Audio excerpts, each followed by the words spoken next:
অভিভাবক পর্যায়ের যারা আছেন, আপনারা আরো বেশি পরিমাণ স্ত্রী সন্তানের ঈমান, আমল, নামাজ, বন্দেগীর প্রতি নজর বাড়া, ফিকির করেন। ছেলের বিদেশ মূল বিষয় না, ছেলের নামাজ মূল বিষয়।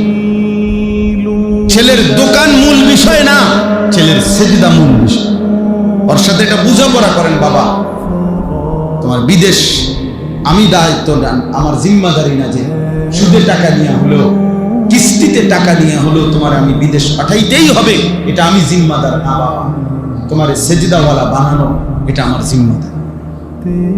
তোমার নামাজ, তোমার বন্দেগীর খেয়াল রাখা, বিল্ডিং করে দেওয়া দায়িত্ব না, সেজদাওয়ালা নামাজের ফিকির করা এটা দায়িত্ব। সন্তানকে যারা আল্লাহর কোরআন থেকে বঞ্চিত করছেন, তারা আপনার সন্তানের উপরে জুলুম করছেন। মাদ্রাসায় পড়ান নাই, দিন শিখান নাই, আল্লাহর কোরআন থেকে বঞ্চিত করেছেন। যারা মুসলমান হয়েও আল্লাহর কসম আপনি জুলুম করছেন, আপনি জালেম। হাসরের ময়দানে জালেম হিসাবে আপনাকে আল্লাহর সামনে জবাবদিহি করতে হবে। আমি বলে দিলাম।